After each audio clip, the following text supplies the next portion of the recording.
Hello everyone, मैं विकास। चलिए आज हिंदी आदित्य पब्लिकेशन में आपका जो अगला भाग है उसमें हम देखेंगे शब्द रचना, अर्थ और वाक्य रचना। ठीक है।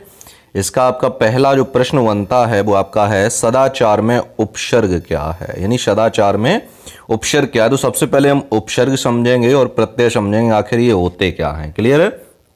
देखते हैं। देखिए उपसर्ग क्या होते हैं, किसी भी मूल शब्द, ठीक है, कोई भी मूल शब्द, मूल शब्द का अर्थ होता है जिसका कोई अर्थ निकले। किसी भी मूल शब्द के अगर आगे जुड़ते हैं, कहाँ जुड़ते हैं, आगे जुड़ते हैं, तो आपके क्या कहलाते हैं, उपसर्ग। और किसी भी मूल शब्द के अगर पीछे जुड़ते हैं, कहाँ जुड़ते हैं, पीछे, तो आपके क्या कहलाएंगे, आपके प्रत्यय कहलाएंगे। क्लियर हुआ। जैसे आपका लिखा हुआ है यहां पर मैंने लिख दिया हार। अब हार कैसा है, मूल शब्द है। क्यों है, क्योंकि इसके अर्थ निकल रहे हैं। देखिए हार का अर्थ क्या होता है, हारना यानी पराजय, और एक हार का अर्थ होता है, दूसरा इसका ही अर्थ होगा, क्या होगा, गले में पहने जाने वाला हार। क्लियर हुआ। अब यहीं मैंने अगर आगे जोड़ दिया तो ये बन गया प्रहार, और प्रहार का अर्थ क्या होता है, चोट करना। क्लियर है। अगर इसी के आगे लिख दिया मैंने विहार, यानी हार तो है ही, और हार के आगे मैंने अब जोड़ दिया विहार, तो यहां पर ये क्या हो गया, आपका विहार मीन्स होता है घूमना। तो ये क्लियर हुआ। यहां पर अगर मैं बात करूं उपसर्ग क्या है, हार तो मूल शब्द है, मूल शब्द को छोड़ करके आगे जो भी है वो आपका क्या कहलाएगा, आपका उपसर्ग कहलाएगा। क्लियर है। ठीक है।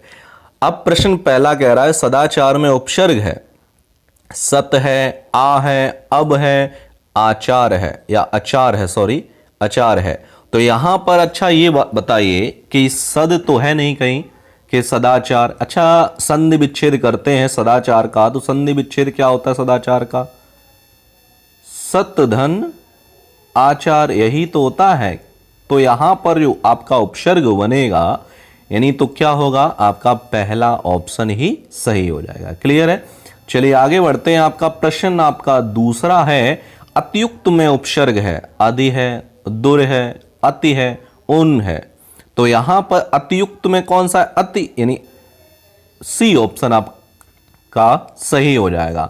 आगे बढ़ते हैं। प्रश्न हम तीसरा देखेंगे,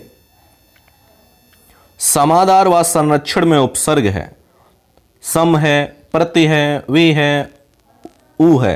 तो यहां पर आपका पहला ही ऑप्शन सही हो जाएगा। क्लियर है। आप भी देख रहे हो संरक्षण या संरक्षण, ठीक है, जो भी है। जब भी देखो एक चीज देख लो, समझते हैं, अगर किसी भी वर्ड के ऊपर अगर बिंदी लगी है, जैसे सा के ऊपर लगी है सम, तो यहां पर जो आपका उपसर्ग बनेगा वो कुछ इस तरीके से बनेगा, यानी नीचे, मां के नीचे हलंत आएगा और वही सही होगा। अगर हलंत नहीं है तो आपका सही नहीं होगा। क्लियर है। आगे बढ़ते हैं। प्रश्न आपका चौथा देखेंगे। लिखा हुआ है कि प्रत्युपकार, प्रत्युपकार, प्रतिदिन व प्रत्युपदेश में कौन सा उपसर्ग है। आप बार बार देख रहे होगे प्रति प्रति प्रत्युप, ये सभी में आ रहा है, तो इसका मतलब यहां पर आपका उपसर्ग बनेगा वो कौन सा बनेगा, प्रति, यानी बी ऑप्शन यहां पर आपका सही हो जाएगा। आगे बढ़ते हैं। प्रश्न आपका पांचवा है अध्यक्ष व अधिष्ठता में उपसर्ग है, अधि है, अति है, अध है, प्रति है। तो कौन सा है आपका, अधि उपसर्ग है, यानी ऑप्शन ए आपका सही हो जाएगा। आगे बढ़ते हैं। प्रश्न 6 है आपका, निम्नलिखित में से उपसर्ग, अभ्यास, अभिमुख, अभियान, इन सभी शब्दों में, इन तीनों शब्दों में कौन सा उपसर्ग है, अप है, अध है, अन है, अभि है। तो कौन सा है, अभि उपसर्ग है। क्लियर हुआ। चलिए आगे बढ़ते हैं। प्रश्न 7 देखते हैं। नि, परि, ऊन उपसर्ग से संबंधित शब्द पहचानिए, यानी नि उपसर्ग भी हो, परि उपसर्ग भी हो और ऊन उपसर्ग भी हो। ऐसे कौन से शब्द हैं इनमें से। तो पहला ऑप्शन देखते हैं, निबंध, परिजन, 29। तो यहां पर पहला ही आपका ऑप्शन सही हो जाएगा। ये होगा नहीं, क्यों, इसमें सम आना चाहिए था, यहां पे प्र है, ये भी नहीं होगा, तो बचा कौन सा आपका, ए ऑप्शन ही सही है। आगे बढ़ते हैं। प्रश्न आपका 8 है अति उपसर्ग का अर्थ है, तो अधिक होता है, सामीप्य होता है, पीछे होता है या और होता है। तो तो यहां आपका ऑप्शन ए सही हो जाएगा। अति का अर्थ होता है अधिक। क्लियर हुआ? चलिए आगे बढ़ते हैं, आगे प्रश्न देखेंगे। चलिए देखते हैं, प्रश्न आपका अगला है, निम्नलिखित में से कौन सी शब्द या कौन सा शब्द अरबी फारसी उपसर्ग युक्त नहीं है? नहीं, अरबी फारसी उसमें उपसर्ग नहीं है। समवाय, नाकाम, हम सफर या बेधड़क। तो यहां पर आपका ऑप्शन ए सही हो जाएगा। इसमें अरबी फारसी उपसर्ग जो है प्रयुक्त नहीं है। क्लियर है? ठीक है, आगे बढ़ते हैं। हिंदी के भी उपसर्ग होते हैं, संस्कृत के भी उपसर्ग होते हैं, अंग्रेजी में भी उपसर्ग होते हैं। क्लियर है? हिंदी उपसर्ग युक्त शब्द नहीं है। अब हिंदी में नहीं है, इनमें अवान नहीं है, 49 नहीं है, कपूत नहीं है, उपमा नहीं है। ये तीन तो आपको लग रहे हैं कि ये हिंदी के हैं, तो यहां पर आपका ए ऑप्शन सही हो जाएगा। इसमें आपका हिंदी उपसर्ग प्रयुक्त नहीं है। प्रश्न 11 देखते हैं, संस्कृत उपसर्ग युक्त शब्द नहीं है। अनुजीवी, अपशब्द, लाचार या प्रकर्ष। तो यहां आपका ऑप्शन सी सही हो जाएगा, लाचार। क्लियर है?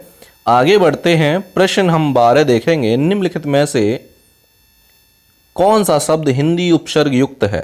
कपूत है, सुशासन है, संगम है या आमरण है? तो यहां पर आपका ऑप्शन ए सही हो जाएगा, कपूत। कपूत शब्द में हिंदी उपसर्ग है। आगे देखते हैं, प्रश्न आपका 13 है, छलिया, पठनीय व कहानी में कौन सा प्रत्यय निहित है? प्रत्यय मैंने बताया था कि आपको किसी भी मूल शब्द के जो पीछे जुड़े होते हैं वो क्या कहलाते हैं? आपके प्रत्यय कहलाते हैं। अब छलिया और पठनीय और कहानी, इनमें कौन सा उपसर्ग लगा हुआ है? ठीक है, कहानी, आनी, पठनीय, ये और छलिया, इया। तो यहां पर इनमें से इया, पठनी, ये, पठ तो है आपका मूल शब्द, पठन यानी मूल शब्द है, और ये तो यहां पर आपका ऑप्शन जो है वो डी आपका मिल रहा है। तो डी ऑप्शन आपका सही हो जाएगा। ठीक है, आगे बढ़ते हैं। प्रश्न आपका 14 है कि चर्मकार, प्रभाकर में कौन सा प्रत्यय निहित है? चर्मकार और प्रभाकर, कार और कर, ये दो प्रत्यय इसमें निहित हैं। तो ए ऑप्शन आपका सही हो जाएगा। क्लियर है? आगे बढ़ते हैं। खिलाड़ी, गमनीय शब्द में कौन सा प्रत्यय है? खिलाड़ी यानी आड़ी और गमनीय ये प्रत्यय है। तो यानी यहां पर कौन सा ऑप्शन आपको मिल रहा है? पहला ही ऑप्शन आपका सही है। क्लियर है? आगे बढ़ते हैं। प्रश्न 16 है, गाने वाला, लघुत्तर शब्द में कौन सा प्रत्यय? गाने वाला, गाने वाला, वाला प्रत्यय है और लघुत्तर में तर प्रत्यय है। तो बी ऑप्शन आपका सही है। क्लियर हुआ? चलिए आगे बढ़ते हैं। चलिए आगे आपका प्रश्न है 17 देखेंगे, खंडहर और लुटेरा शब्द में कौन सा प्रत्यय है? लुटेरा, एरा, देखो पहला ही दिख रहा है। एरा किसी इनमें भी नहीं है, इसमें भी नहीं, इसमें नहीं है, तो बच्चा किसमें? इसमें। तो ए ऑप्शन आपका सही हो जाएगा। अगला है प्रश्न 18 है, जो प्रत्यय धातुओं के अंत में लगते हैं वे प्रत्यय क्या कहलाते? धातु मीन्स होता है क्रिया। कृत प्रत्यय कहलाते हैं, संबंधवाचक तदित कहलाते हैं, गणनावाचक या सादृश्यवाचक। तो यहां आपका ऑप्शन ए सही हो जाएगा, यानी कृत प्रत्यय कहलाते हैं जो धातुओं के अंत में लगते हैं। क्लियर हुआ? यानी क्रिया के बाद लगते हैं, कृत प्रत्यय कहलाते हैं। अगला प्रश्न है, प्रश्न 19 है, जो प्रत्यय संज्ञा, सर्वनाम व विशेषण में जुड़कर नया शब्द बनाते हैं वे प्रत्यय क्या कहलाते हैं? यानी जो प्रत्यय संज्ञा, सर्वनाम के साथ जुड़ते हैं क्या कहलाएंगे? आपके तद्धित प्रत्यय, यानी बी ऑप्शन आपका सही हो जाएगा। और जो क्रियाओं के बाद जोड़ते हैं वो पे क्या कहलाते हैं? कृत प्रत्यय। क्लियर है? आगे देखते हैं। प्रश्न आपका 20 है, कृदंत प्रत्यय किन शब्दों के साथ जुड़ते हैं? संज्ञा, सर्वनाम, क्रिया या अव्यय। तो किसके साथ जुड़ते हैं? क्रिया के साथ जुड़ते हैं। क्लियर हुआ? चलिए प्रश्न आपका 21 है, वे अविकारी शब्द जो दो शब्द वाक्यों अथवा वाक्य खंडों को जोड़ते हैं क्या कहलाते हैं? संज्ञा कहलाते हैं, सर्वनाम कहलाते हैं, क्रिया कहलाते हैं, अव्यय कहलाते हैं। तो क्या कहलाते हैं? क्रिया कहलाते हैं। यानी सी ऑप्शन आपका सही हो जाएगा। आगे बढ़ते हैं। प्रश्न 22 है, अलमारी किस विदेशी भाषा का शब्द है? अंग्रेजी है, फ्रांसीसी है, डच है या पुर्तगाली है, तो आपका ऑप्शन डी सही हो जाएगा, यानी पुर्तगाली है। अलवारी शब्द कैसा है आपका? पुर्तगाली है। आगे बढ़ते हैं, प्रश्न 23 है 23, पांडव शब्द में कौन सा प्रत्यय है? कृदंत है, तदित है, स्त्री है या प्रत्यय नहीं है? तो कौन सा आपका? बी ऑप्शन, यानी तदित प्रत्यय है। क्लियर हुआ? आगे बढ़ते हैं, प्रश्न 24 देखते हैं, रिक्शा शब्द किस भाषा का है? अंग्रेजी का है, उर्दू का है, तुर्की का है या जापानी का है? तो रिक्शा कैसा है? जापानी शब्द है। क्लियर हुआ? आगे बढ़ेंगे, प्रश्न 25 है, निम्नलिखित में से योग रूढ़ शब्द है? विशालकाय है, पुष्प है, कुमुदनी है या पंकज है? तो कौन सा है आपका? डी ऑप्शन, यानी पंकज शब्द सही हो जाएगा। आगे बढ़ते हैं, प्रश्न 26 है, योग रूढ़ शब्द इनमें से कौन सा है? चक्रपाणी है, पाठशाला है, उपचार है, अभिव्यक्ति है? तो यहां आपका ऑप्शन ए सही हो जाएगा। अभी योग रूढ़ शब्द क्या होते हैं वो भी समझ लेते हैं। देखिए, योग रूढ़ शब्द वे होते हैं जो दो शब्दों से मिलकर तो बने होते हैं, लेकिन कोई अपना विशेष अर्थ देते हैं, इसलिए वो क्या कहलाते हैं? आपके योग रूढ़ शब्द कहलाते हैं। पंकज किसे कहते हैं?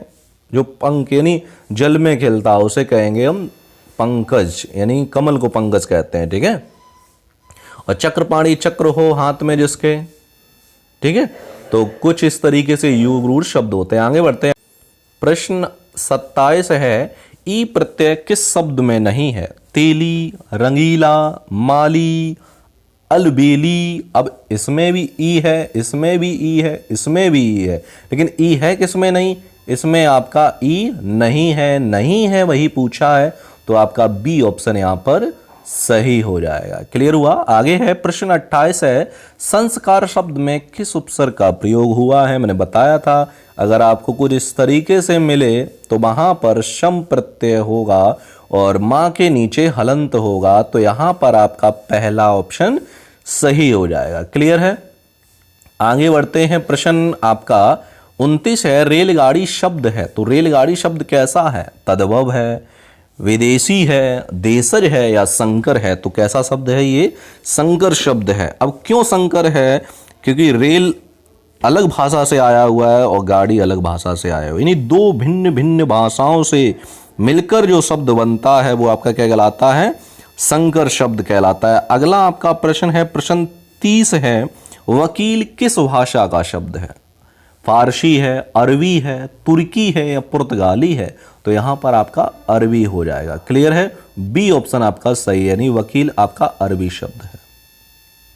आगे बढ़ते हैं, प्रश्न आपका 31 है, संकर शब्द का अर्थ क्या है? तत्सम शब्द होते हैं, तद्भव शब्द होते हैं, विदेशी शब्द होते हैं या दो भाषाओं के शब्दों से मिलकर बने शब्द होते हैं? तो मैंने बताया था, दो भाषाओं से बने शब्द को हम क्या कहते हैं? संकर शब्द कहते हैं। आगे बढ़ते हैं, प्रश्न आपका 32 है, जिन शब्दों की व्युत्पत्ति का पता नहीं चलता उन्हें क्या कहते हैं? यानी पता ही नहीं चलता कि वो शब्द कहाँ से आए हुए हैं, उन्हें क्या कहेंगे? तत्सम कहेंगे, तद्भव कहेंगे, देशज कहेंगे या संकर कहेंगे? तो उन्हें हम कहते हैं देशज शब्द। क्लियर है? चलिए आगे बढ़ते हैं। आगे अगला प्रश्न है, निम्न शब्द युग्मों में कौन सा असंगत है? असंगत का मतलब अलग। अफसोस जो शब्द है वो फारसी है, कैंची जो शब्द है वो तुर्की है, गमला जो शब्द है पुर्तगाली है, कारतूस जो शब्द है वो आपका अंग्रेजी का नहीं है और यही असंगत है, यानी डी ऑप्शन आपका सही हो जाएगा। आगे बढ़ते हैं, प्रश्न 34 है, योग रूढ़ शब्द इनमें से कौन सा? योद्धा है, दशानन है, राक्षस है, सुर है? तो मैंने बताया था, कोई तीसरा अर्थ दे दे वहां पर दशानन, यानी बी ऑप्शन सही हो जाए। 10 है आनंद, किसके सर 10 होते हैं? रावण के। तीसरा अर्थ रावण दे रहा है। अगला है प्रश्न आपका, लौकिक शब्द में प्रत्यय है? लो इक, किक, अक या इक? तो इक प्रत्यय है, लौकिक इक प्रत्यय है। ठीक है? आगे बढ़ते हैं, प्रश्न आपका 36 है, इनमें से आपको बताना है कौन सा सही उत्तर है? खचाखच, योग रूढ़ शब्द। आगे देखते हैं क्या होगा इसका, कैसे बनेगा। अच्छा, कुछ इस तरीके से आपको बताना है, तो यहां आपका ऑप्शन जो है वो आपका बी सही हो जाएगा। मिलान करने थे। ठीक है? चलिए आगे देखेंगे। प्रश्न आपका 37 है। उच्चारण शब्द में उपसर्ग है। अब उत है, उच्च है या उच्च है, तो सी ऑप्शन सही हो जाएगा। उत धन चारण यानी उच्चारण होता है।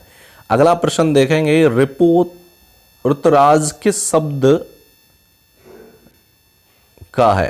फ्रांसीसी है, अंग्रेजी है, पुर्तगाली है, जापानी है, तो कैसा है? फ्रांसीसी शब्द है। प्रश्न आगे बढ़ते हैं। प्रश्न 39 है। कारतूस किस भाषा का शब्द है? अरबी है, फारसी है, फ्रेंच है, तुर्की है, इनमें से बताना है कौन सा है। तो यहां आपका जो ऑप्शन है वो आपका सी हो जाएगा, यानी फ्रेंच भाषा का शब्द है। ठीक है, आगे बढ़ते हैं। प्रश्न आपका 40 है।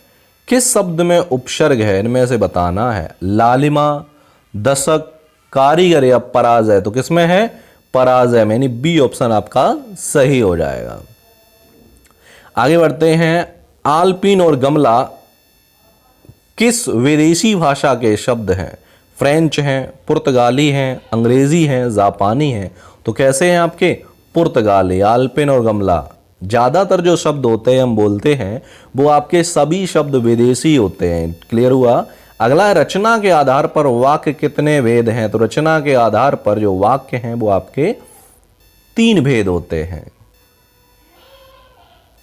आगे बढ़ते हैं। प्रश्न आपका 43 है। 43 है। वाच्यार्थ प्रश्न 43 है। अभिधा शब्द शक्ति में ए ऑप्शन सही होगा, यानी वाच्यार्थ प्रकट होता है, लक्ष्यार्थ प्रकट होता है, व्यंग्यार्थ प्रकट होता है, विचित्र अर्थ प्रकट होता है, तो यहां पर आपका ऑप्शन ए सही हो जाएगा, वाच्यार्थ प्रकट होता है। क्लियर है? आगे बढ़ते हैं। प्रश्न आपका 44 है। 44, दो भिन्न भाषाओं के मेल से बना शब्द क्या कहलाता है? अभी मैंने बताया था, तो क्या कहलाता है आपका? संकर शब्द कहलाता है। क्लियर है? आगे बढ़ते हैं। चलिए, प्रश्न आपका 45 है। निम्नलिखित में से योग रूढ़ शब्द कौन सा है? पीला है, चक्रपाणी है, दूध वाला या नैन है? अभी मैंने बताया था, तो कौन सा है?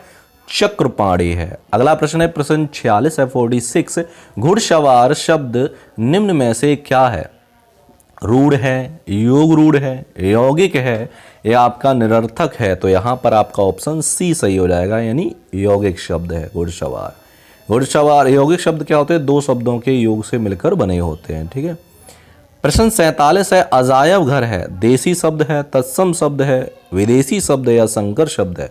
तो कैसा शब्द है ये? संकर शब्द है, यानी 2 भाषाओं से मिलकर बना हुआ। अगला प्रश्न है। प्रश्न आपका वर्णों के उस समूह को जिससे कोई निश्चित अर्थ निकलता है क्या कहते हैं?